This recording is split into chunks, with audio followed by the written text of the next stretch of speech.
ಭೀಮ್ ಧ್ವನಿ ನ್ಯೂಸ್ಗೆ ಸ್ವಾಗತ. ರಾಯಚೂರು ಜಿಲ್ಲಾ ಲಿಂಗಸೂರು ತಾಲೂಕಿನ ರೋಡಲ್ಬಂಡ ಗ್ರಾಮ ಪಂಚಾಯಿತಿ ವ್ಯಾಪ್ತಿಯಲ್ಲಿ ಬರುವ ನರೇಗಾ ಯೋಜನೆ ಕಾಮಗಾರಿ ಯಾವುದೇ ಮೂಲಭೂತ ಸೌಕರ್ಯಗಳು ಇಲ್ಲದೆ ನರೇಗಾ ಕೂಲಿಕಾರರು ಸಂಕಷ್ಟಕ್ಕೆ ಈಡಾಗಿದ್ದರು.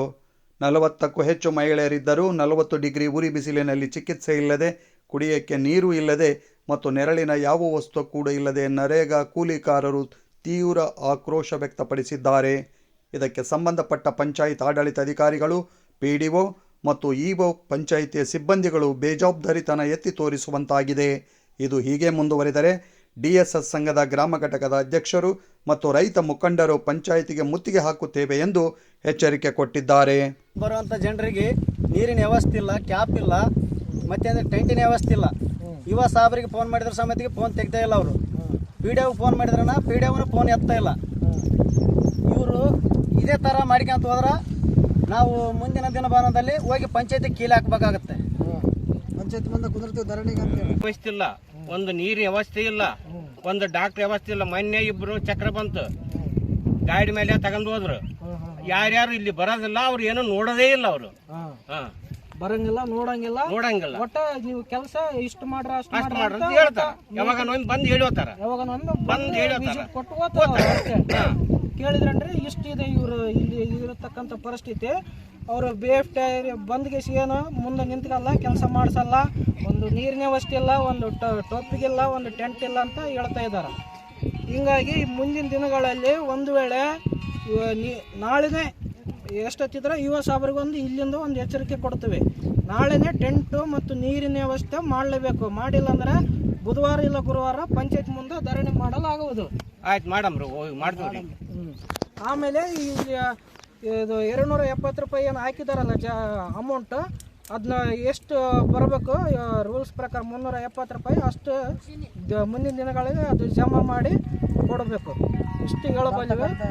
ವ್ಯವಸ್ಥೆ ನಾವು ಮಾಡ್ತೀವಿ. ಅಧಿಕಾರಿಗಳಿಗೆ ಅದೇ ರೀತಿಯಾಗಿ ನಮ್ಮ ಇವರು ರೈತ ಸಂಘದ ಅಧ್ಯಕ್ಷರು ಕೂಡ ಮಾತಾಡ್ತಾರೆ.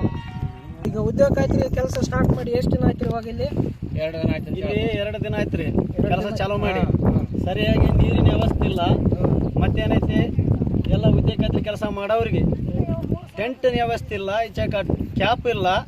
ಯುವ ಸಾಹೇಬ್ರಿಗೆ ಫೋನ್ ಮಾಡಿದ್ರೆ ಫೋನ್ ತೆಗಿತಾ ಇಲ್ಲ. ನಾ ಬೆಳಗ್ಗೆ ಫೋನ್ ಮಾಡಿದ್ದೆ ಯುವ ಸಾಹೇಬ್ರಿಗೆ, ಒಳ್ಳೆ ಮಾಡ್ತಪ್ಪ 5 ನಿಮಿಷ ಬಿಟ್ಟು ಕೇಸ್ ಒಳ್ಳೆ ಮಾಡಿ ಕೆಲಸ ಮಾಡಿದ್ರೆ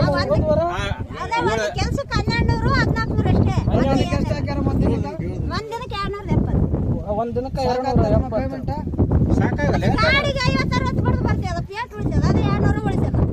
ಪೇಮೆಂಟ್ ಜಮಾ ಆಗಿಲ್ಲ ಅಂದ್ರೆ ಇಲ್ಲಿ ಕೆಲವೊಬ್ರು ಏನ್ ಮಾಡಿದಾರ, ಕಂಪ್ಯೂಟರ್ ಆಪರೇಟರ್ ಐತಿ, BFT ಐತಿ, ಕೆಲವೊಬ್ರಿಗೆ ಪೇಮೆಂಟ್ ಹಾಕಿದಾರ, ಕೆಲವೊಬ್ರಿಗೆ ಪೇಮೆಂಟ್ ಹಾಕಿಲ್ಲ. ಈ ಅಮ್ಮಗ ಪೇಮೆಂಟ್ ಬಂದಿಲ್ಲ.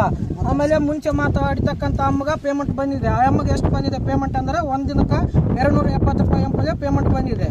ಈ ತರ BFT ಆಮೇಲೆ ಕಂಪ್ಯೂಟರ್ ಆಪರೇಟರ್ ತಮ್ಮ ಸ್ವತಃ ಇಚ್ಛೆಯಿಂದ ತಾವು ತಮಗೆ ಬೇಕಿದ್ದವರಿಗೆ ಎಷ್ಟು ಹಾಕ್ಬೇಕು ಎಷ್ಟಿಲ್ಲ ಎಂಬ ಮೇಟಿಗಳ ಡಿಪೆಂಡ್ ಮೇಲೆ ಪೇಮೆಂಟ್ ಆಗ್ತಾ ಇದ್ದಾರೆ. ಮೇಟಿಗಳು ಅವ್ರನ್ನ ಕೇಳಕ್ ಹೋದ್ರೆ ಏನು ಹೇಳ್ತಾ ಇದಾರ, ನಿಮಗೆ NMR ಹಾಕಿ ಕೊಟ್ಟಿದ್ದ ದೊಡ್ಡ ತಪ್ಪಾಗಿದೆ, ಇನ್ನು ಮುಂದೆ NMR ಹಾಕಂಗಿಲ್ಲ, ಏನು ಮಾಡ್ಕೊಂಡ್ರು ಮಾಡ್ಕರಂತ ಈ ತರ ಹೇಳಿಕೆ ಕೊಡ್ತಾ ಇದ್ದಾರೆ. ಈ ಅಮ್ಮಂದು ಒಂದು ಸಾಕ್ಷಿ. ಇವಾಗ ಪೇಮೆಂಟ್ ನೆಕ್ಸ್ಟ್ ಟೈಮ್ ಪೇಮೆಂಟ್ ಜಮಾ ಆಗಿದೆಮ್ಮ ನಿಮ್ಗೆ? ಜಮಾ ಆಗಿದೆ ನಿಮ್ಗೆ 270 ರೂಪಾಯಿ ಬಂದಿದೆ. ಅಂದ್ರೆ ನರೇಗಾ ಉದ್ಯೋಗ ಖಾತ್ರಿ ಯೋಜನೆ ಅಡಿಯಲ್ಲಿ ಒಂದ್ ದಿನಕ್ಕೆ ಒಬ್ಬ ಕೂಲಿಕಾರರಿಗೆ 370 ರೂಪಾಯಿ ಇದೆ. 30 ರೂಪಾಯಿ ಮತ್ತೆ 30 ರೂಪಾಯಿ ಆಟೋಕ್ಕೆ ತಗೊಂತಾರ. ಆಟೋಕ್ಕೆ ಯಾಕೆ ಕೊಡ್ತಾರಮ್ಮ?